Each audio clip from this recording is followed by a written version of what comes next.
Yes, sir. You can start. Yeah, it starts. Good morning, respected judges and all the participants. On behalf of Thomas George and Associates, I warmly welcome you to the sixth edition of the Virtual Moot Court Competition 2025.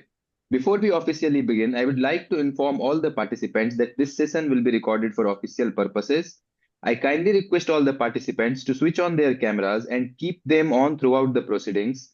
In case of any technical issues, please ensure that the same is immediately communicated through the chat box. At the outset, I extend a warm welcome to our esteemed judge Thomas George sir and Deepak Bhattacharya sir for this semi-final round. It is my privilege as the court master to introduce the lordship present in this virtual courtroom today. Thomas sir is the founder of managing partner of Thomas George and Associates. Thomas sir, who hails from Kerala, is educated, mentored, and guided by Professor S.R.M. Concepta. He pursued his passion for law, wanting to follow in the footsteps of his cousin, who was a barrister, and completed his studies in law, thereby entering a completely new profession. The firm was founded by him in 1998 and it has since dealt with all kinds of litigation as well as non litigation work. Every development in the firm has its constant effort to be grateful for. The firm has its base in Hyderabad, dealing with a wide range of subjects, including corporate law, civil and criminal law, taxation, intellectual property right, consumer and allied laws, matrimonial laws, property, as well as arbitration. Deepak Bhattacharya sir is a designated senior advocate practicing before the High Court of Telangana, various sister high courts, and the Supreme Court of India. Enrolled in 1981, he has appeared in over 50,000 cases and has more than 400 reported judgments, carrying quotable legal point, which is an extraordinary achievement. As a first generation lawyer and a postgraduate in constitutional law, he secured the first rank in LLB from Osmania University. Before being designated as a senior advocate in 2015 and 16, he represented major institutions including the central government, UPSC, UGC, AICTE, SBI, IOCL, Canara Bank, Punjab National Bank, and nearly all major universities in Andhra Pradesh and Telangana. Sir believes, Sir firmly believes that hard and honest work never goes unrewarded. With this permission of the Honorable Bench, I shall now briefly outline the rules and structure of today's proceedings. Each counsel will be allotted 15 minutes, subject to an extension at the discretion of the Honorable Bench. We humbly request the bench to kindly keep the time frame in consideration due to a fixed schedule. During the arguments, I will be informing both the sides when 3 minutes remain, when 1 minute remain, and when the time is up. In the event of any connectivity issues causing an interruption, a maximum relaxation of 5 minutes may be granted, which is again at the discretion of the bench. The structure for the rounds will be as follows. Counsel 1 and Counsel 2 of the appellant will present their cases and arguments first. This will be followed by Counsel 1 and Counsel 2 of the respondent. A stable internet connection is mandatory for all participants, and cameras must remain on at all times during the rounds. Judgments or documents may be screen shared only with the prior permission of the bench. Rebuttals and sub-rebuttals, if any, will be permitted solely at the discretion of the judges. Best of luck to the teams. With the permission of the Honorable Bench, may we now begin the session? Here, sir. Go ahead. Go ahead, please. The counsel seeks permission to approach the bench. Let us be crisp and short with the subject because we both are in paucity of time. Go Indeed, ahead with the submissions. Indeed, Your Lordships. The counsel is representing the appellants in the present case, Your Lordships. The case being ABC Bank versus XYZ Limited, Your Lordships. There are 4 questions of law in the current case, Your Lordships, which has been challenged against the Supreme Court, Your Lordships. The 4 issues being the counsel shall be dealing with the first 2 issues, and my co-counsel will be dealing with the 3rd and 4th issue, and the researcher is present, Your Lordships. The first issue being whether a second application is permitted by law of the IBC, Your Lordship. First of all, there exists no statutory limitation or a bar that says that no second application can be filed under Section 7 of the Insolvency and Bankruptcy Code, Your Lordships. Section 7 deals with the CIRP, that is Corporate Insolvency Resolution process, that can be initiated by a financial creditor upon a debt that has been created by a corporate debtor, your lordships, and that has been in the present case. In the present case, in the first instance, the appellants had approached NCLT by mentioning the date of default as 1st May 2020, which was during the COVID period, your lordships. It is important to note that the bank was classified as a non-performing asset on the 1st of April 2014, your lordships. The appellants admit that the first date of default the case through which it was approached was dismissed on the basis of the bar of section 10A on merits, your lordships, and the second application has been filed with a fresh cause of action arising out of the original date of default, that is the non-performing assets date, as in 1st April of 2014, your lordships. Hence, the council would like to submit that these two matters are very different in nature, and there is no application of res judicata that comes into the place, your lordships. To further substantiate the issue, the council would like to share the screen to show the judgment of Hope Plantations Limited versus Taluk Land Board, wherein the Supreme Court has decided, or rather given a judgment, saying that res judicata is applicable in cases wherein there are the same parties in both the cases, the subject matter in both the cases are same, and a decree has been passed in the same manner, your lordships. In the present case, the appellants have approached the Supreme Court on the basis of questions of law of whether a second application can be filed, firstly. And secondly, the parties are the same, your lordships. The appellants do not have any clarifications regarding that. But the main cause of action, or the main difference in the cause of action, arises because of the difference in the date of the default, your lordships, which changes the entire crux of the matter, hence making it a very different case than it was when it was dismissed by the NCLAT, your lordships. The appellants would agree that it would attract res judicata had we approached the Supreme Court on the first application itself, your lordship. However, we have approach the Supreme Court only upon the dismissal of the remedy that we have been given under the Insolvency and Bankruptcy Code, whose objective is for speedy trial, whose objective is for debt recovery, your lordships. All the appellants seek in the present petition before the Supreme Court is to not apply res judicata, your lordships. Further, your lordships, the limitation is not barred, your lordships.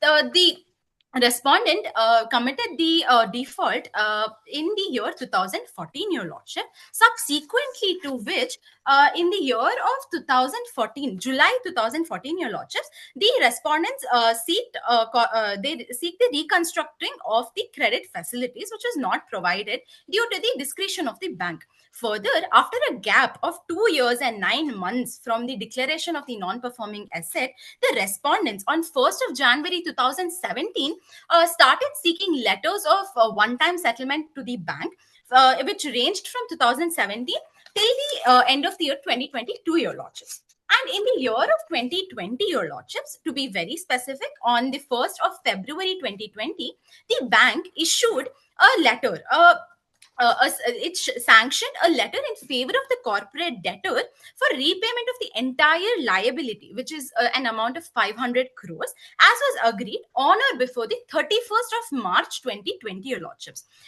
But this sanctioning was not adhered to by the respondents, and thus the appellants provided a further letter on 1st of May 2020 saying that the previous OTS letter has been cancelled since they had not adhered to the set time limit, your lordship. This establishes that the limitation that is provided under Article 138 of the Limitation Act has been extending through each OTS letter that has been provided in each of the years, your lordship. The final OTS letter was submitted in the year of 2022, your lordship, and the appellants have currently approached the Honorable Supreme Court in the year 2025, which falls well within the limitation period, your lordships. Further, your lordships, the respondents have relied upon the jurisdiction of the court under special leave petition, which the appellants are not even contending here, your lordships. The appellants have approached this Honorable Supreme Court only under section 62 of the Insolvency and Bankruptcy Code that allows for the for the party to have alternative remedy, your lordships, and we would not be opting for another remedy once there has been a final adjudication on the matter of questions of law, your lordship. The council would like to just clarify that the sections 424 of the Companies Act 2013 implicitly states that it is not bound by civil procedure code, your lordship, as in the IBC, insolvency and bankruptcy code, is governed by the principles of natural justice, by the principles of speedy recovery, and providing a speedier mechanism to all the financial players in order to have a chance at recovering that debt, your lordship. And the appellants are only seeking that. The appellants only require their debt to be recovered, your lordship. Thus, the appellants have appeared before this Honorable Supreme Court, your lordships. The respondents might argue that your lordships, if your lordships are well versed with the first issue, the appellant would seek permission to move on to issue number 2, your lordships.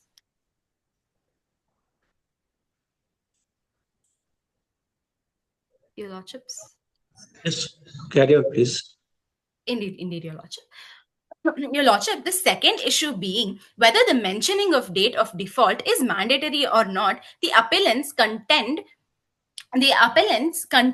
that the mentioning of dates is not mandatory in applications under insolvency and bankruptcy code, your lordships. The reason being section 7 of the insolvency and bankruptcy code, which empowers financial creditors to initiate CIRP, read with rule 4 of the insolvency and bankruptcy application to adjudicating authority rules 2016, does provide a mechanism to approach an adjudicating authority for CIRP by financial creditor. While Section 7 empowers the financial creditor to move to the court in case of default committed by the corporate debtor, Rule 4 lays down the rule in which it is supposed to be. Rule 4 provides that a Form 1 should be filled out by the financial creditor, wherein the credentials of the corporate debtor has to be filled in, your lordships. Such details also entail the date of default, your lordships. And in the present case, out of which we have come before the appeared before the Supreme Court, the date of default remains as 1st of April 2014, your lordships. The appellants would like to clarify that this is not a basis of whims and fancies, but a mere factual circumstance that has occurred in this present case, your lordship. The council would like to refer to the case of UV Asset Reconstruction Company, which held that it is to be true in the case of a financial creditor as well when a date of default is not mentioned, because the NCLT or the court that is adjudicating upon the matter of debt is empowered to look into the matter of debt, your lordships, as in the court is empowered to adjudicate the date and is empowered to adjudicate the period of the debt, your lordships. And for that, the date of debt, the mentioning of the date of the debt is not compulsorily mandatory, but it is just a procedure, your lordships. Further, even in the case of Innovative Industries Limited versus ICICI Bank, the Supreme Court has held that when a corporate debtor defaults on a financial debt, the adjudicating authority only needs to check the information utility records or other evidences to confirm the default, your lordship. Hence, just solely based on a procedural mishap, the adjudicating authority cannot dismiss a file, your lordship. The council would like to conclude issue 2 by stating that it does not matter if the debt is disputed, your lordships, as long as it is due to meaning payable unless barred by law, your lordships. And in the present case, the debt is not barred by law as it is cleared by the Limitation Act, your lordships. As it is cleared by the limitation clauses, your lordship. The council would seek just one more presentation of a case, which is again the Hope case, the exact verbatim, your lordships. The council would just like to reiterate the point and conclude her submissions, your lordship. To reiterate the point made in Hope, your lordships, I hope you can, the share is being screened. Yes, your lordships. It just says that the adjudicating authority has merely to see the records. This is the reiteration of the point earlier made by the appellants, your lordship, which says that the adjudicating authority must look into the credentials of the information utility and just decide the debt, your lordship. Indeed, Your Lordship, the appellant would like to conclude on issue 2 by stating that the mentioning of date of default is not compulsory or mandatory by any statutory limitation or by any statutory mechanism under insolvency and bankruptcy codes, Your Lordships. If Your Lordships are well satisfied with the submissions of issue 1 and issue 2, the council would like to call upon the co-counsel to deal with issues number 3 and 4, Your Lordships. Much You obliged. proceed. Much obliged, Your Lordships. Greetings, Your Lordships. The councils would like to confirm if I'm audible and clearly visible. You're audible. Much obliged, Your Lordships. In the present, the issue 3 and issue 4 deals with the dispute related to whether under whether the date of default changes based on facts and circumstances, or whether it should be considered as the date of NPA. Your Lordships, in this with respect to issue 3, it is most humbly and respectfully submitted that the date of default is not equivalent to the date of NPA. Your Lordships, the RBI guidelines mandates the banks to classify a loan account as non-performing assets or NPA when the interest or the principal amount has been overdue for 90 days or more. It means that the actual date of default will have occurred before the before the account has been classified as non-performing assets. Furthermore, the NPA date is only a prudential classification that has been mandated by the RBI, and thus it differs from the definition of default, which is provided under Section 3, Clause 12 of the IBC 2016. This Section 3, Clause 12 of the IBC 2016 defines default as the any default as non-payment of debt when it has become due and payable in order or in whole or in part, and it is not paid by the debtor. This statutory definition does not incorporate, depend on, even refer to the date of NPA. Furthermore, the Council would like to seek permission of the Honorable Court to present the landmark case of Lakshmipat Surana case, Your Lordships. Yeah, proceed.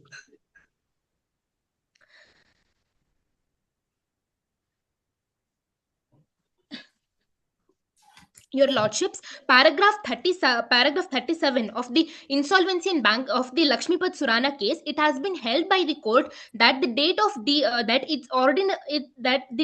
date of NPA is ordinarily considered for the purpose of initiating the CIRP procedure. The date of default is mentioned for the purpose of calculating the limitation period. In bank matters, the date of NPA is taken so as to calculate the limitation period for initiating CIRP procedure. Thus, it is clear from the said. It is clear that the NPA date is only merely a reference point and cannot be transplanted as the legal date of default, and thus it is not necessarily the thus it is not the NPA date which is the actual date of default. Based on certain facts and circumstances, it is usually the date when there was a due on the installment date remains paid. So this is our submission with respect to issue 3. Furthermore, the appellant has mentioned the date of NPA in the form 1 on merely for procedural requirement. At the end of the day, the Lakshmipat Surana case has emphasized that the date of default should be analyzed based on circumstances and the OTS letters, restructuring letters, and among others, for the purpose of CIRP, Your Lordships. If the councils are satisfied with the submissions of issue 3, would like to proceed with issue 4. Your Issue 3, see, have you gone through Babulal Bhattacharjee Gurjar's case, 2020 Supreme Court? Indeed, Your Lordships. In that, the Supreme Court very categorically said that NPA date is the date of default. Indeed, Your Lordships, that is considered for the purpose of initiating CIRP procedure. It differs from the actual date of default. The date of default precedes the date of NPA. NPA is classified when has been due for more than 90 days or more, as per the RBI guidelines. It is done for the purpose of transparency and for the bank's purposes to regulate its own procedure and to keep a check on what amounts has not been paid. So thus the date of default precedes the date of NPA. So because the current and thus that and because the issue 3 is limited to the legal principle of analyzing whether the date of NPA is the same as date of default, it's humbly submitted that it's not similar, your lordships. Already the court has already held that the application is time barred. So first application was dismissed. Mhm. How Your to lordships, overcome the that? council would like to address that issue in under issue 4, which deals with whether a second whether when there has been error in the first application and that it has been barred under section 10A, can a second application be filed under a different date? Your lordships, the appellant filed the first application under section 10A because an OTS letter which was given by the which submitted by the corporate debtor that they shall uh, pay the one time settlement in the year 2020, which is 1st of May. However, they defaulted upon that date because it was the COVID era, and that the section 10A was a newly introduced piece of section, and that it had retrospective effect. The financial creditor initially mentioned the date of 10A. However, the NCLT did not take into account the merits of the case, whether there was a debt and whether there was a default. It dismissed the petition ex facie, looking at the date of default, which is barred by the 10A. Thus, it filed an appeal before the NCLAT, which was also again dismissed, stating that it is barred under section 10A because and that the appellants had no malified intention. It had clearly a bona fide intention because section 10A was the newly introduced legislation, and that there was no much clarity about its effect, and thus it took the date of 2020, and thus it was barred. And therefore that we submitted a second application mentioning the date of NPA, which is clearly within the limitation period, as has also been mentioned in paragraph 10 of our moot proposition. This Yes. could have been cured it. A curative petition can be filed and you could have rectified your lacuna rather than filing a second application. Your lordships, in order to make any changes in the application, it requires the consent of the NCLAT during the proceedings. However, because it was already dismissed, no such changes could have been made by the appellants, and thus a fresh application had to be filed. Your This lordship. issue has been taken up in the lower NCL. It has not been taken up in the NCLAT and NCLT. Your lordships, the facts are. The appellant requests the question to be rephrased again due to. This issue as to the date of default and the limitation, this issue was not taken up in the NCLT as well as in NCLAT.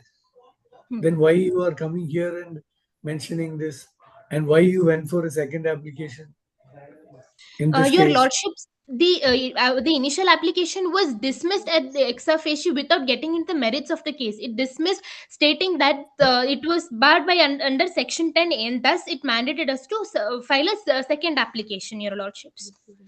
I understand that. Now here the issue is that the date is at question, isn't it? So that Indeed, can your- be rectified, that can be cured.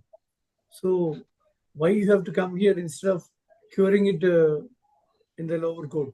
In the Your lordships, when such a correction was made, the NCLT and NCLAT dismissed our petition, stating that second application could not be filed because we had made changes in the application, prompting us to, after exhausting our statutory remedies, we have approached the Supreme Court. No opportunity was given by the lower courts for us to amend the correction.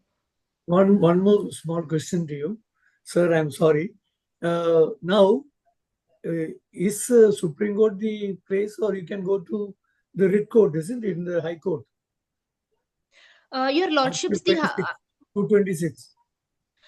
Your lordships, under the Insolvency and Bankruptcy Code of 2016, the High Court is not included for filing any kind of, is excluded from filing appeals, your lordships. It mandates that once any form of appeals which is to be filed by NCLAT under Section 62, it provides that an appeal can be filed directly to the Supreme Court. It does not provide for a mechanism to file before the High Court. The Section 226 has been 238.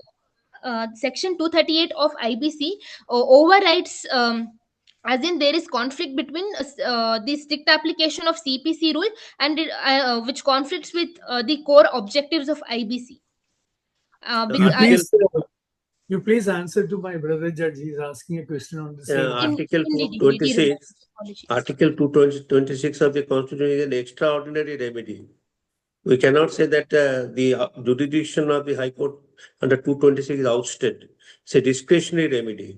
High Court may entertain, may not entertain. So my learned brother very categorically asked the question that why you have not invoked the jurisdiction of the High Court. Indeed, your lordships, in order to enforce the extraordinary remedies, there has to be a violation of fundamental rights. In the instant case, the present case does not pertain to any kind of violation of fundamental rights and is rather concerned with the issues related to insolvency and bankruptcy. Extraordinary remedies can only be enforced when there is a violation of fundamental rights, your lordship. So that is our submission. For any constitutional remedy, you can always invoke.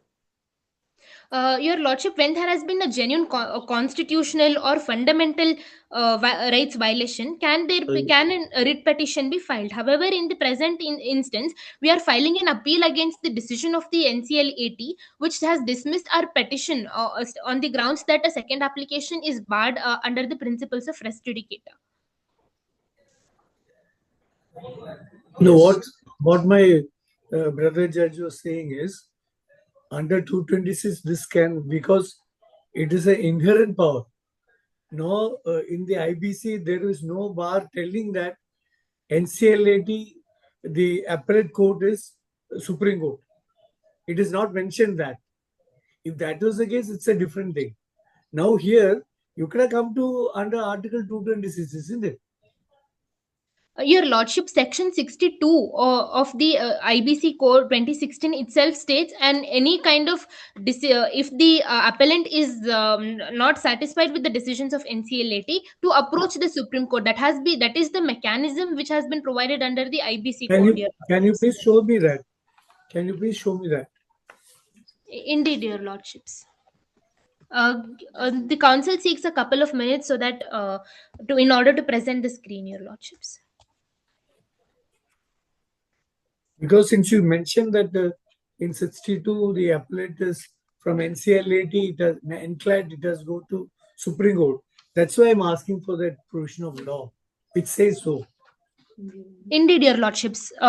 We would like to share the screen, your lordships.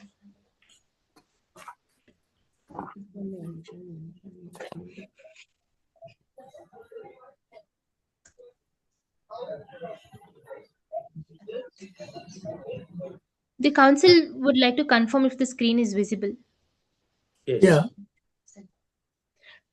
So section 62 of the IBC code clearly states that any person who has been aggrieved by an order of the National Company Law Appellate Tribunal may file an appeal to the Supreme Court on a question of law arising out under this code within 45 days, which has been done under the present case, your lordships, because we are aggrieved by the NCLAT decision. Thus, we have filed an appeal before the Supreme Court as has been provided under the IBC code.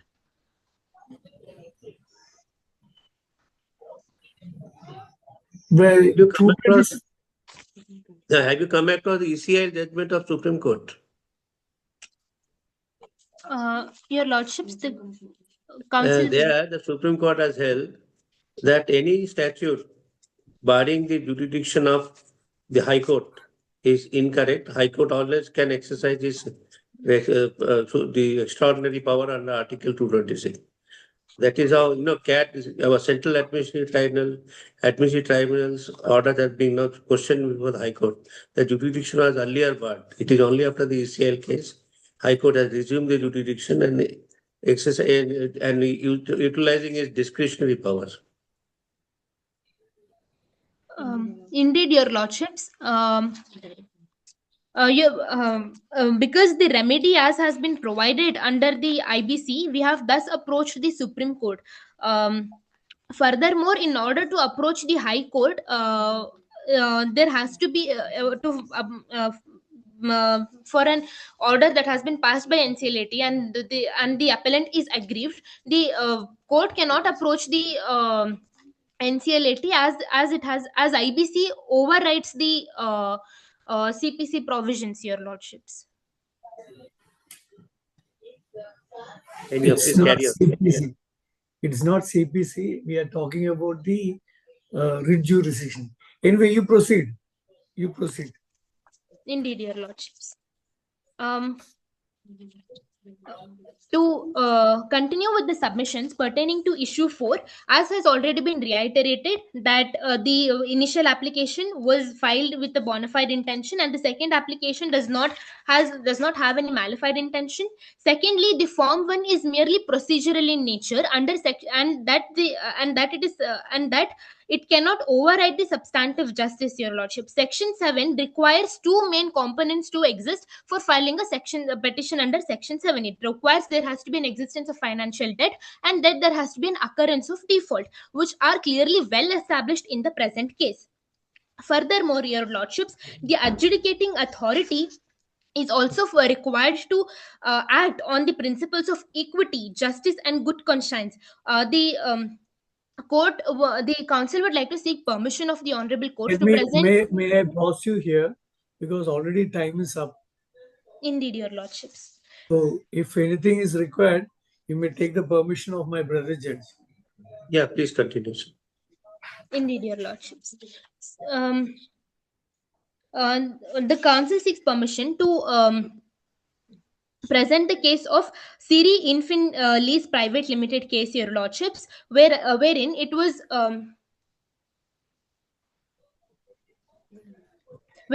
held that the NCLAT and NCLAT are required to act on the principles of equity, justice, and good conscience, as has also been provided under Section 424 of the Companies Act 2013, and thus which is also applicable to the IBC, Your Lordships. The council would like to confirm if the screen is visible, wherein the court has explicitly recognized such a proposition, Your Lordships. The screen is clear. Go ahead. Indeed, Your Lordships. So, thus, the council's contention is that the initial application was merely a procedural misdescription. A second application cannot be rejected without considering the merits of the case, Your Lordships. Secondly, the second application does not amount to relitigation or the council seeks extension of a couple of minutes, Your Lordships. Our final submission is that the second application does not amount to relitigation or same cause of action. We are initiating an application under the existence of debt nor are we trying to modify the facts or are we trying to introduce a new set of facts to change the initial application which was filed under the initial application. So thus it's humbly the appellant humbly requests to consider the second application. If your lordships are satisfied with the submissions of issue 3 and issue 4, the council seeks permission to proceed with the prayer. Yes. Wherefore, in the lights of the contentions presented, authorities cited, and arguments advanced, the counsel for the appellant most humbly and respectfully prays before this Honorable Supreme Court of Indigo that it may be pleased and declare that a second application filed under Section 7 of the IBC is maintainable in law and that it is not barred by the doctrine of res judicata. Secondly, the mentioning of date of default is merely as a procedural nature and it's not mandatory. Thirdly, the date of default may vary based on facts and circumstances, and that it not be rigidly construed as the date of NPA. Fourthly, an application under Section 7 IBC must be admitted where default and debt has occurred, notwithstanding any kind of procedural misdescription, and or pass any other order as the court may deem fit. For this act of kindness, the appellant shall duty bound forever pay. Thank you, Your Lordships. Respondents. Now respondents can start. May it please the Honorable Bench, we are the counsels humbly appearing on behalf of the respondent XYZ Private Limited before this Honorable Court. The counsel seeks permission to address your Lordships collectively as Honorable Bench. Yes. Go ahead. Much obliged, your Lordship. The counsel seeks permission to screen share the compendium. Yeah, please go ahead. Much obliged, your Lordship. With the Honorable Bench's permission, I wish to outline the issues that we will be addressing. I will be advancing the submissions on the issues 1 and 2, and my co-counsel will be subsequently addressing the remaining issues, that is issue 3 and issue 4. The council respectfully submits that 15 minutes have been reserved for these each council submissions, and we shall endeavour to remain within the allotted time. With the permission of your Lordship, the council now shall proceed with establishing the facts of the case. Go ahead. May it please the Honorable Bench, with due respect, it is submitted that the corporate debtor, that is our client, XYZ Private Limited, had maintained a loan account in ABC Bank in good faith and had repeatedly engaged with them to restructure its debts and settle the outstanding liability. Between the years 2014 to 2022, my client has issued multiple letters seeking restructuring and one-time settlements, demonstrating a consistent willingness to repay and even resolve the matter amicably. The Honorable Bench, it is further humbly submitted that in the year 2020, the world was struck by the unprecedented COVID-19 pandemic, severely affecting business operations, including those of that of my client. Recognizing the extraordinary circumstances, the government introduced the 10A of the IBC, barring the initiation of CIRP during that very pandemic period. Despite these measures, the financial creditor filed multiple Section 7 applications, first in 2022 and again in 2024, attempting to retroactively alter the date of the default from NPA date. Honorable Bench, this particular application was actually dismissed on the grounds of res judicata and the illegitimacy of changing the date of default as within when the creditor's whims and fancies permit. And both the Honorable NCLT and NCLAT have dismissed it. It is respectfully submitted that my client's conduct consistently reflect good faith, engagement in OTS negotiations, and compliance with the statutory norms, and that the repetitive filings by the financial creditor are procedurally and substantially inappropriate and contrary to the objectives of the IBC. If the Honorable Bench is... Pausing a moment. See, the first application was dismissed not on merits, but on technicality. And your now submission is helping the appellant, because you said that you continuously submitted applications for the OTS, one-time settlement. Every OTS application was an acknowledgement of debt. And that period, which is covered by 10A, is also excluded. How do you say that a classification of NPA after this extension on 1st of April is bad in law? Your Lordship, my client, and we are never undermining the fact that there prevails a debt. We are always standing by this, the fact that there remains a debt and we are more than willing to repay it back. And that is the primary reason for which we have been issuing the proposals regarding to OTS. But for the sheer fact that for this very purpose, the appellant, they cannot file multiple sections of Section 7 in the court. That actually bars them. Because same application, it is barred by the principle of res judicata. Your Lordship, I'll be discussing it in my submissions. Yeah. One more thing I want to ask you is, this money, it's not a small amount, it's 500 crores. It is your money and my money and the poor man money. Are you saying that we need not pay that money? Your Lordship, my client is a company. Can you get away with that money? Not at all, Your Lordship. We can never do that. Your Lordship, our client is a company that was formed in the year 2013. I'm sure it had the enough accountability and credibility, and that is the primary purpose that ABC Bank had actually sanctioned such a loan amount, that to a 500 rupees crores. So this is not a very small amount. So I'm sure when the bank has enabled such a sanctioning, they must have seen our profile and our prospectus. Still, but you are again trying to delay instead of coming to the table for settlement. No, Your Lordship, we had actually sent them the OTS letters ranging from 2017 to 2020. You yourself have admitted that it has not been complied. That is why the appellant has come forward with this Section 7 application. Your Lordship, to this, I would like to clarify that the financial creditor, the appellant, they had themselves not reverted to the OTS proposals that we had been sending them over the years 2017 to 2020. And during the outbreak of the coronavirus, during the month of February, they decided to respond, to revert, and that to providing us 2 months' time, that too in the severe peak of the pandemic. That is from February to March. The limitation period was 31st March. Your Lordship, such 2 months, I'm sure most of the companies actually performing in those 2 months have actually faced financial constraints, and so have ours. But I'm sure we are in a much better condition right now, and we are more than willing to repay the debt.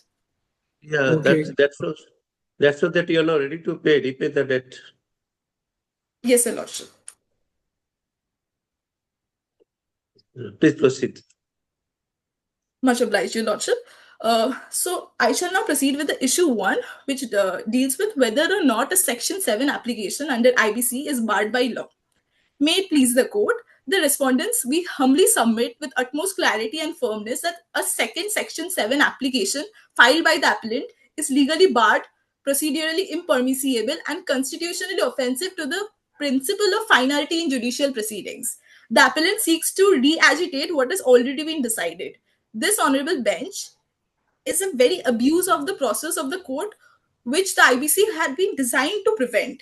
The appellant's argument that the earlier dismissal was not triggered by res judicata and fundamentally flawed is absolutely inappropriate, because the Supreme Court, in the case of EBIC Singapore Pte Limited versus Committee of Creditors of Educom Solutions 2021, had categorically held that res judicata applies fully to IBC proceedings, and that a summary adjudication under this particular code, though swift, still creates a binding finality between the same parties over the same issues. The court explicitly warned us against parties that are litigating the identical issues or splitting causes of action. This is exactly what the appellant is attempting to do right here.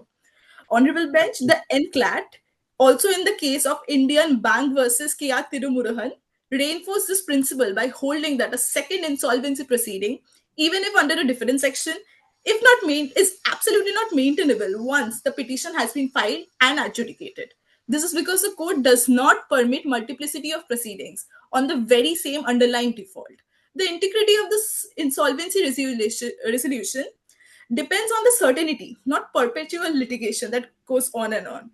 The appellate attempts to downplay the earlier rejection as technical, but jurisprudence absolutely does not support such an escape route, because res judicata applies not only when the issues are decided on merits, but it extends to all the matters which are directly and substantially in issue, or which ought to have been raised in the earlier proceedings. When a creditor files a Section 7 petition, they are expected to put forth all the facts, all the defaults, and all the grounds. They do not get a second bite simply because they have failed the first test. To this, I would like to mention the principle of Henderson that is taken from the UK jurisprudence mostly and also relied upon by our Indian courts, which bars precisely the kind of repetitive litigation where a party, having failed once, attempts to reframe, repackage, or redate a claim to secure different outcome. Honorable bench, if such a conduct is permitted, the floodgates will open for creditors to find endless applications which will alter their dates, revise their amounts, or amended grounds until one is finally admitted. This would destroy the time-bound purpose of the IBC and turn the code into a weapon of harassment for us like debtors. So You are agreeing You are agreeing that the earlier application was dismissed on the ground that the default was not properly established by not filing of documents. So therefore, Your it is not. Therefore, all these OTS applications that which are amounts to acknowledgement of debt under Section 18 of Limitation Act were not filed earlier. So it was actually on technical ground, it was rejected. So therefore, how do you say that the second application is barred before NCLT? Your Lordship, had the appellant filed the first application for appeal before this Honorable Supreme Court, it would have been appropriate. But since it is via the means of the second application, it remains not maintainable. And also, Your Lordship, I would like to clarify that the OTS letters are conditional offers and they do not really qualify as acknowledgement as because they do not have a viable point because they are not attested. Also, Your Lordship, to this particular application, it would have been appropriate if the appellant they had approached the court in that particular application, not for the second one, because it is initially de facto barred by res judicata and dismissed. But your clients have not established the bona fide. You are always offering to pay, but payment is not made. Your Lordship, we have not been given the opportunity. We have also sent the OTS in the years 2021 and 2022, to which they have not responded. Like the financial creditor, I understand they have a huge amount of clients and deals to handle, but they should be more approachable and they should like respond to us so that it is convenient even for us, because my client is more than willing to repay their debt. And had they have had the bad intention of not repaying back, they would have never issued the OTS in the first place. The bank might have definitely thought that the total assets available is not sufficient to secure the entire debt of 500 crores. And that was the reason we are asking for more. That should be the reason. Your Lordship, I believe my client is a company that has been incorporated in the year 2013, which deals in the energy sector, and the sum is huge. So I'm sure when the bank decided to sanction such a humongous loan amount, there should have been some amount of credibility. And my client is more than willing to repay it back. But Right. yes, Your Lordship? Now carry on. Yes, Your Lordship. Much obliged, Your Lordship. So our client is more than willing to repay it back, provided we are given a chance and not brought into the same process of litigation over the same matter, which itself stands barred and is not maintainable. Your Lordship, if I could continue with the first issue. Yeah. Much Yes, obliged, Your yes. Lordship. The appellant is also attempting exactly what the NCLAT had warned us against, that is manufacturing a fresh default date to resort a claim that has already been rejected. This is not diligence. It is a litigation engineering. The IBC also does not allow a default to be dressed up differently so that it may be forced through the judicial threshold. Maybe one or the other time it will be accepted. Honorable bench, to this, I would like to humbly submit that the Section 7 application is not only barred by res judicata and not only prohibited by the issue of estoppel, but it is also a direct abuse to the court, undermining the sanctity of a finality of a judgment and inviting endless cycles of relitigation is also very problematic in our Indian courts. Also, this also stands barred because not because of the mere grounds of technicality, because there was a statutory bar of Section 10A that was imposed. Even though that was temporary, but it was prevalent. And at that very point of time, it had become absolute. So when the principle of judicial certainty is upheld, the second petition stands as non-maintainable, frivolous, and contrary to the very scheme and purpose of IBC. If your lordship is satisfied with the issue 1, I shall move to the issue 2. Continue.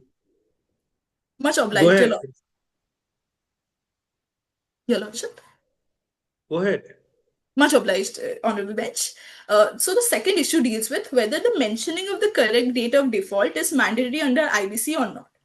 The council humbly submits with utmost emphasis that the requirement of clearly and accurately stating the date of default under Section 7 of IBC, as mentioned by the counsel of the appellant, is not a mere formality, not a mandatory in nature, but it is foundational, jurisdictional requirement without which the adjudicating authority cannot even begin with the inquiry And Section 7(3)(a) mandates a financial creditor to furnish the records of default before the court. A date of default is the anchor from which the limitation actually flows, from which the Section A applicability is actually determined, and from which the very maintainability of the petition is tested. The financial creditor cannot trivialize this requirement as a curable defect when it lies at the heart of the very statutory mechanism. This that the financial creditor has done itself, that the earlier asserted before the NCLT, that it has already been asserted before the NCLT that the default occurred in 1st May 2020. And on that very basis, this petition was rightly rejected and hit by Section 10A. Now, in a desperate bid to evade a statutory bar, the creditor shamelessly attempts to rewrite the history and insists that the default date magically traces back to 2014. This is not correction. This is sheer act of manipulation. This is also no form of clarification, because had they been willing to do the clarification, they could have made amends. They could have made an appeal to the Supreme Court, which also the case of Dana Bank permits, wherein the Supreme Court had held that no bar in law to amend to make an amendment of pleadings in an application under Section 7 of IBC, or the filing of an additional documents. Yet the appellant chose to file multiple applications instead of amending the faulty date, which according to them happens to be a mere clerical error in the first application of Section 7. This judgment of the Supreme Court is prior to COVID, application of 10A. So 10A is applicable and you have to exclude that period. Your Lordship, for that very period, there was this bar from 25th March to 6 months, and if not until extended. No, the ratio laid down in Dana Bank's case is correct. There's no doubt about it. But applying the question of facts here, see, one is that exclusion under 10A. And secondly, you are repeatedly saying that you are going on submitting application for OTS. That every application submitted was a acknowledgement of debt under Section 18 of Limitation Act. So applying to these particular facts of the case, in this particular case, then how do you overcome? Because Dana Bank judgment may not be a right ratio to be applied in the instant case, taking into considering the facts of the case. Your Lordship, to this I would like to add by stating that after the NCLAD had dismissed the first application of Section 7 of the appellants, they could have used this particular case of Dana Bank to their use. But instead they chose to file a second application in the year 2024. So that is where I believe they have actually mistaken the route. That was only on technicalities. So if it is only on technically, not on merits, the law of res judicata very clearly manifests there are ample number of judgment. We say that if it is not on merits, it cannot amount to a res judicata. The second application cannot be barred under the order 2, rule 2, or under the principle of res judicata. Your Lordship, the case to this I would like to mention the case of EBIC Singapore Pte Limited, wherein it was mentioned that it is not just on the merits, but also if the parties are similar and the issue has already been litigated in the court, then it cannot be brought up just to get a different kind of outcome. Carry on. Proceed. Much obliged, Your Lordship. To this, I would like to also bring it forth that the case of Ramesh Kamiyal versus Siemens Gamesa Renewable Power Private Limited, year 2021, which had actually happened in the same light of the COVID pandemic, the Supreme Court had held that Section A creates an absolute bar on filing any insolvency petition for defaults on or after 25th March 2020. The counsel on behalf of the appellant rightly mentioned that Section 10A had come into existence in the light of the COVID pandemic, and it was not much of to their knowledge, to which I would also like to mention the principle of ignorantia juris non excusat, which means a person cannot escape the liability by claiming they did not have knowledge of it. Also, since the counsel mentioned that the tribunals had not given them a fair chance to present their application, so to this I would like to add that the Section 7 application was dismissed in the first place because it was violating the principle of res judicata, and not for the fact that there was any subsisting debt that did not exist. Even the court admits that, even we admit that. But the second application is no way maintainable. Honorable bench, to this I would also like to respectfully submit that the limitation clock begins actually on the date of the default, and it cannot be modified, reframed, or conveniently altered to cure a defect or escape the statutory provision, as rightly mentioned by the counsel of the appellant side. The appellant is actually, they are attempting to shift the date of default in a direct assault on the statutory framework, and would, if permitted, plunge into the insolvency jurisprudence into chaos, allowing creditors to manufacture dates to their suited desired outcomes. The code was enacted as a resolution mechanism, not as a recovery tool, because there are other statutes doing that job, where the creditors are free to model facts. Once the Section 7 petition was dismissed for being barred by Section 10A, the creditor is stopped from filing a second petition on the same facts, same parties, just different new manufactured dates.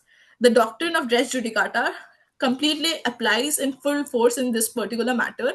And this particular thing has also been reaffirmed. I would like to cite the case of K. Shashidhar versus Indian Overseas Bank, where the Supreme Court had stressed that commercial disputes have finality and cannot be litigated endlessly after adjudication. The creditor is attempting to do exactly what the Supreme Court had warned us against, relitigating the same default by just manufacturing and repackaging the facts. Furthermore, I would like to bring into the light that the Section 18 of the Limitations Act offers no excuse to the creditors. OTS proposals, as I've already mentioned, are inherently conditional, and the law is unequivocal that only a clear, unconditional, and unqualified acknowledgement of liability can extend limitation. A settlement offer made to negotiate a reduced amount cannot be twisted into an acknowledgement of a subsisting debt. So, treating OTS letters as acknowledgements would subvert the legislative intent, artificially prolonging a limitation period that was meant to be strictly construed. Honorable bench, I would like to conclude by stating that the existence of the proof of date of default is not optional. It is clearly mandatory, and it is a fact that confers jurisdiction upon the NCLT. Without a precise or proven date, the NCLT cannot even determine the limitations, cannot assess the applicability of the Section 10A, which although is in our favor, and cannot initiate the insolvency process at all. The Council humbly submits that the creditor's shifting stance, factual re-engineering, and procedural opportunism should not render this petition non-maintainable, but expose it as a clear abuse of code, and that too the wastage of time of the precious time of this judicial court, and also the harassment of my client due to the multiple applications over the same matter that has been already been dismissed by the learned tribunals. With this, if your honorable bench is satisfied with the issue 2, my co-counsel should take over the issue 3. Yeah, counsel number 2 can start. Much obliged. Obliged, honorable bench. The council would seek permission from the honorable bench to continue with issue 3. Yeah, please continue. Much obliged, honorable bench. Issue 3 states whether or not the date of default changes based on facts and circumstances, or is it to be taken as the date of NPA in all bank matters. The council respectfully submits that the date of default is a foundational and immutable fact under the Insolvency Bankruptcy Code, and it cannot be altered, shifted, or reconstructed by the financial creditor just to suit its convenience. The law draws a clear and conscious definition between default and NPA, where default is the cause while NPA is just merely the consequence under the banking classification. Now, the council further would argue that XYZ Private Limited, my client, submits that the NCLAT was entirely correct in dismissing the second application. The financial creditor here is attempting to manipulate the foundational facts to escape a statutory bar. The law does not permit the creditor to treat the date of default like a dial they can adjust to suit their convenience. The council would like to draw the attention to the most critical fact in this case in the bank's contradictory pleadings regarding the genesis of the cause of action. The first filing, which the bank had filed in 2022, the bank, with full knowledge, solemnly declared that the date of default to be 1st May 2020, that is the date of the cancellation of OTS. This was the bank's chosen, specific and definitive start date for the cause of action. In the second filing, after the first case was dismissed under the Section 10A bar, which was the statutory blackout period, the bank suddenly filed a second petition, completely substituted the date with the 1st April 2014. The bank cannot logically argue that a default occurred in 2020 and simultaneously argue that the default occurred 6 years earlier in 2014. This is a fatal contradiction in the foundational facts. The Honorable NCLT was right. This is not a legal clarification. It is an attempt to rewrite the historical record and evade the statutory consequence of their first and carefully chosen date. The council further argues and would like to take a reference from a legal precedent of Lakshmipad Surana versus Union Bank of India 2021 case, where, as established by the Supreme Court, the NPA date may only be used as an evidentiary convenience when an earlier or specific default date is not known. However, Honorable Bench, here the bank knew and pleaded a specific date of default, that is 1st May 2020, in their first application. They cannot now retreat to the NPA date simply because their first choice proved to be inconvenient. Further, the council would like to submit that the corporate debtor relies on the integrity of the creditor's initial pleadings. The bank's shifting facts causes irretrievable prejudice because the debtor is forced to defend against two distinct and mutually exclusive causes of action. This uncertainty violates the entire fundamental principle of fair procedure. Further, Honorable Bench, the dismissal of the first application by both NCLT as well as the NCLAT, even if based on the Section 10A bar, was a final determination on the maintainability of the specific cause of action as pleaded by the bank. The second application is based on the exact same debt by the same parties and the same set of loan documents. The bank should not be given an infinite license to keep refiling until they find a combination of dates that legally bypass every statutory hurdle. Therefore, the respondent respectfully urges the Honorable Court to uphold the NCLAT's decision that the bank cannot rewrite the cause of action and their attempt to use NPA date to escape statutory bars is legally unsustainable. The council would seek permission from the Honorable Bench. If satisfied with issue 3, then the council would like to proceed with issue 4. How do you overcome the Section 10A and the limitation, the acknowledgement of that under Section 18 of Limitation Act? Honorable Bench, as clearly stated in the proposition as well, my client kept sending sanctioning of OTS from their part. From 2017 to 2022, even after OTS was sanctioned to them in 2020 as well as cancelled in 2020 because of the COVID-19 situation and financial imprudence by the entire situation formed at that time.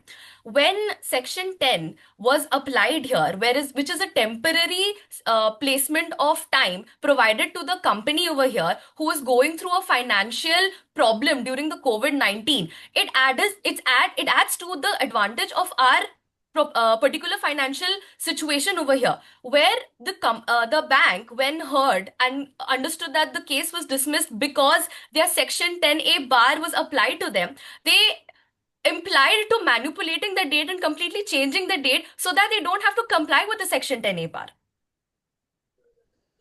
Why you are using the word manipulative? After all, we are discussing on the law part. Honorable Bench, if the council would like to plead that in a particular situation, specifically here in the application, corrections are permissible. But when the mistake is clerical and the correction does not alter the cause of action, when it does not defeat the statutory bar, and it does not introduce a contradictory foundational fact, here the bank undergoes and goes against all these three principles. The bank is not correcting a mistake, Honorable Bench. It is replacing one factual foundation from the date of 2020 to 2014 solely to escape Section 10A. Carry on. Next issue. Much obliged, Honorable Bench. Issue 4 states whether or not a case can be admitted in the default has occurred and if the application is within the limitation despite an error in the date of default. Honorable Bench, the council respectfully submits that the NCLAT's decision must be upheld because the appellant bank's second petition is founded upon a fundamental defect, which is again manipulated and legally inconsistent date of default. The bank's attempt to substitute its initial carefully chosen date is not a minor correction, Honorable Bench. It is an effort to rewrite the facts of the case solely to escape a statutory and judicial bar. Honorable Bench, we contend that the date of default is sacrosanct under the Insolvency and Bankruptcy Code. It is not a procedural formality to be changed at a financial creditor's convenience. It is a jurisdictional cornerstone of Section 7 application. This date determines whether the claim is barred by Limitation Act. As well, this date determines the applicability of Section 10A, which prohibited filing during the COVID-19 pandemic. The Honorable Bench, the Council would like to put an emphasis on the Swiss Ribbons case, Swiss Ribbons Private Limited versus Union of India, where the IBC demands strict procedural compliance. The NCLAT has repeatedly held that debt and date of default are mandatory as well as sacrosanct particulars. An incorrect or inconsistent date of default vitiates the computation of limitation and therefore destroys the jurisdiction of the tribunal. Further, the council would like to argue that the bank's action demonstrates a clear attempt at manipulation which causes irretrievable prejudice to the corporate debtor. The initial choice of the bank was 1st May 2020. In the first filing, the bank deliberately chose this date as the default date. This was their sworn statement regarding the cause of action's genesis. The subsequent contradiction arose after the first filing was dismissed due to the Section 10A bar. The bank completely changed its position in the second filing, substituting the date from 1st April substituting the date with 1st April 2014. Honorable Bench, the bank cannot have it both ways. A default cannot have two mutually exclusive primary dates 6 years apart. This substitution is a complete alteration of cause of action done solely because the first choice proved to be legally inconvenient for the bank. Courts have consistently held that amendments which destroy statutory defense or cause prejudice to the opposite party cannot be permitted.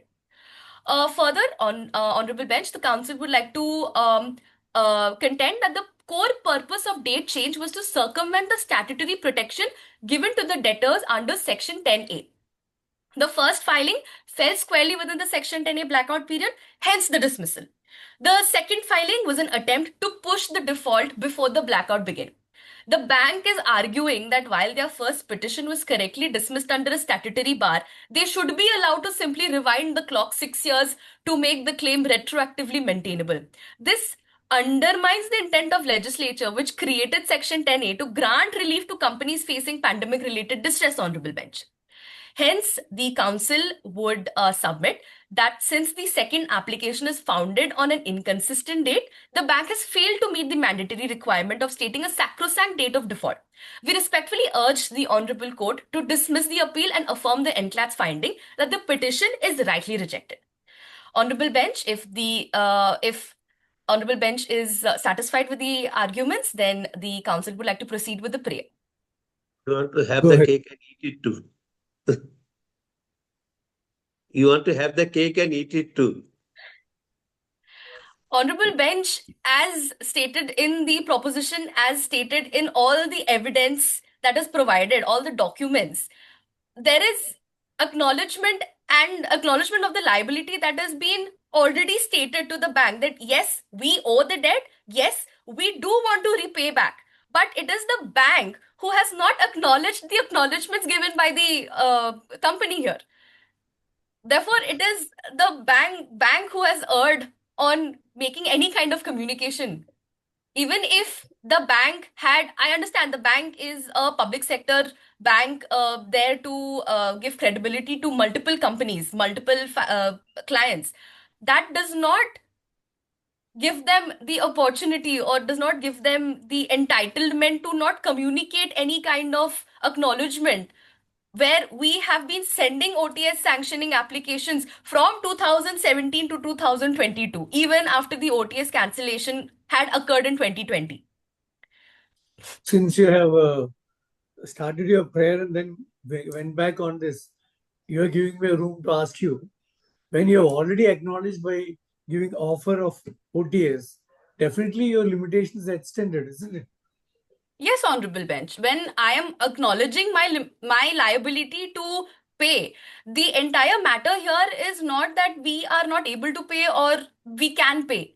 The matter here is when the bank here had already acknowledged a date No, that this limitation aspect, the last issue, that's why Yes, you started the prayer, so I didn't want to interfere. With your acknowledgements, you are extending your limitation on your own. Date of default and the acknowledgement of liability.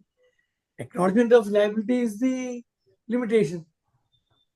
Yes, Honorable Bench. The council agrees that the acknowledgement extends the limitation period, and we do not deny that. The company here merely does not deny the fact that we want to pay back to the company, to the bank. The limitation or the 1 minute. I just Yes, wanted Honorable to know, Bench. Courtmaster, the time is up, isn't it? Time is up, isn't it? Yeah, time is no, up. no, Your Lordship. It is 2 minutes is remaining. Okay. Then go ahead. Go ahead. Yes, Honorable Bench. So, as I was stating, that here basically, when an acknowledgement is provided, we agree, the council agrees that a limitation period extends, and we are agreeing to the fact that we are here to repay the loan back to the bank. There is no way denying statement by the company that we do not want to pay back or we cannot pay back. All the acknowledgements hence state very clearly that we are here to pay back the money to the bank. Even after the OTS was cancelled in 2020, even after that, in 2021 and 2022, we let out a filing of sanctioning of OTS so that we could pay back to the bank. Honorable Bench, if Honorable Bench is satisfied with the arguments, then the council would like to proceed with the prayer. Yeah, proceed with the prayer. You already started your prayer, isn't it? No, Honorable Bench, I hadn't started with the prayer. Okay, I was okay. answering to the Honorable Bench's question. Much obliged. Wherefore, in light of the facts stated, issues raised, arguments advanced, and authorities cited, the counsels for the respondent humbly pray before the Honorable Court that it may upload the impugned judgments dated 2024 passed by the Honorable NCLT of Indigo, Beach and Honorable Enclat and Appeal 2025 as being just, proper, and in conformity with law. Hold and declare that the second application filed under Section 7 of the IBC 2016 by the petitioner is barred by the principles of res judicata. Declare that in view of Section 10A of IBC 2016, no application for initiation of CIRP can be filed for defaults. Hold and declare that the date of default cannot be unilaterally altered by the financial creditor. Clarify that the mandatory requirement of specifying a single consistent date of default is central to maintaining. Award costs to the respondent for being compelled to contest repeated and baseless proceedings, and or may pass any other order that this honorable court may deem fit in the light of justice, equity, and good conscience. For this act of kindness, the respondent shall be duty bound as ever pray. Much obliged, Honorable Bench. It was a delight to argue before the Honorable Bench. Your Lordship, It was a delight. Your Lordship, may we respectfully proceed to conclude the session? Yes, you can conclude. Your Lordships, could we kindly proceed to the rebuttals that the appellants have an opportunity for? Yeah, you can go ahead. As your You can, Lordships. yes. Much obliged. Your Lordships, the learned co-counsel has put forth various contentions, your Lordships. The appellants would like to clarify just 5 points regarding the points that our learned co-counsel have made, your Lordships. First of all, to clarify your Lordship's doubt regarding why the appellants have not approached the High Court and have directly come to the Supreme Court, the appellants would like to clarify that in the case You already of... clarified that. We are not on that. Indeed, your Lord. Agreed. Whatever she is, your co-counsel, opposite counsel has submitted you, the respondent counsel, you answer to that. Indeed, your Lordships. Our learned co-counsel kept highlighting the point that the bank is trying to misappropriate the date and further limit their liability, your Lordship. However, to quote my co-counsel, they use the word perpetual litigation, that the bank is trying to go for perpetual litigation. However, the appellants claim that the respondents are going for perpetual evasion, your Lordships, by not paying the debt amount even though there has been a time given of 8 years, Your Lordship. And the amount that has been dispersed to them is not an ordinary amount, Your Lordship. It is 500 crores.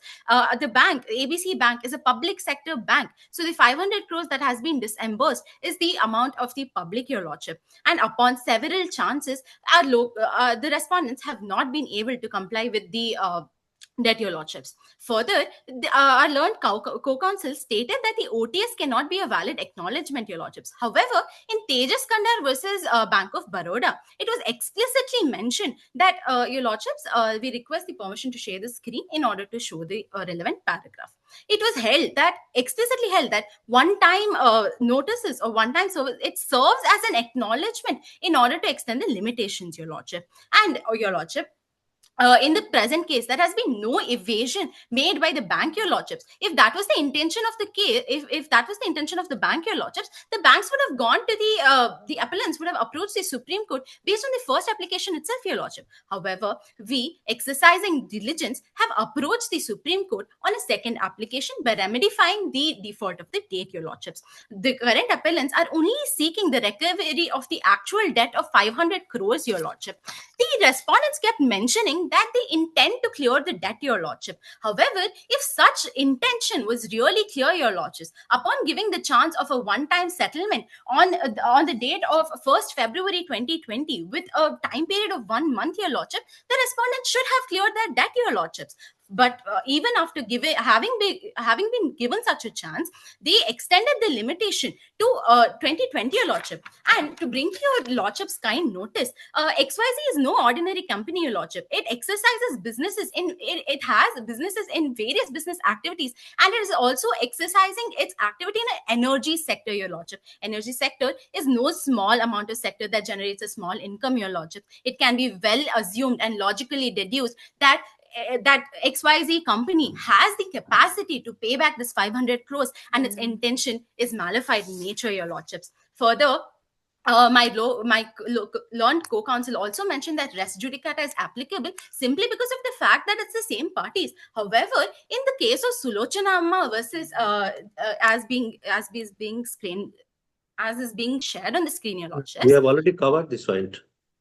Indeed, Your Lordship, but I would just like to clarify how it is still relevant, Your Lordship, since my learned co-counsel only mentioned 2 criteria, whereas there are 3 criteria upon which res judicata is applicable, Your Lordships. First is the matter being heard as same, which is apparent in nature, Your Lordship. There's the main exception is that the decree has to have been made, Your Lordships. In the first application, the decree that had been given was only in relation to the first application that had been made with the default date that was completely different, Your Lordship. In order to conclude, Your Lordship, the appellants would like to bring in the doctrine of legitimate expectation, Your Lordship. The respondent stated that the appellants should give them time, Your Lordship, whereas here lots of reasonable time has been given, Your Lordships. And the Bombay High Court has also upheld that it is upon the respondents or upon the debtor, the corporate debtor, upon whence they get the knowledge of the debt, which has been established through various OTSs, the doctrine of legitimate expectation applies upon the appellants to expect them to pay back their debt within the time that has been agreed before, Your Lordships. The appellants would like to conclude their contentions and would like to thank Your Lordships for their considerable time. Thank you. All of you have done a very great job. I'm very happy. And now you were very tensed. Your tension was seen on your face and in your expressions. So when you are in the courts, this is only, now you have got the feel of the theory and the practical side. So this is what I wanted to, we were trying to stress upon, why we have been encouraged moot also. Now, after hearing your presentations, now we are in a problem as to choose who is to be selected. Honorable bench, will we be given a chance for sub-rebuttals? No, it's okay. See, only argument, reply, and rebuttal. That's all. With that, it will be over. If you have got something in half minute, you can conclude. Yes, With Your the Lordship. permission of my brother. Much obliged, Your Lordship. To this, I would like to add that the fellow respondent, appellant counsel had mentioned that they are appeared before this court under Section 7 for the diligence and remedy. To this, I would like to add that CIRP itself does not enable remedy. It is for the resolution. The IBC actually enables revival of the companies and resolution, and it's not for remedial purposes, and that is not the objective of the code in the first place. And also, if they wanted to recover the debt, they could have gone to the other forms of statutes like the debt recovery, and CIRP will just stop the company from existing. Thank you, Your Okay, we Lordship. got it. All four of you have done very well, and I'm sure that you are going to become very wonderful lawyers when you join the practice. Wish you all the best. Wish you all the best, really. Can we conclude the session, Your Lordship? Yes, sir. On behalf of the organizing committee, I extend our deepest gratitude to the honorable judges Thomas sir and Deepak sir for their time, patience, and the invaluable guidance shared with all participants today. Your presence has truly elevated the quality of this competition. I also thank all the participants for their dedication and active involvement throughout the event. Your enthusiasm and professionalism have contributed immensely to making this competition a meaningful and enriching experience for everyone. Thank you so much, Your Lordship. All the participants are hereby instructed only leave the breakout room. Please don't leave the meeting at all. Thank you. Thank you so much.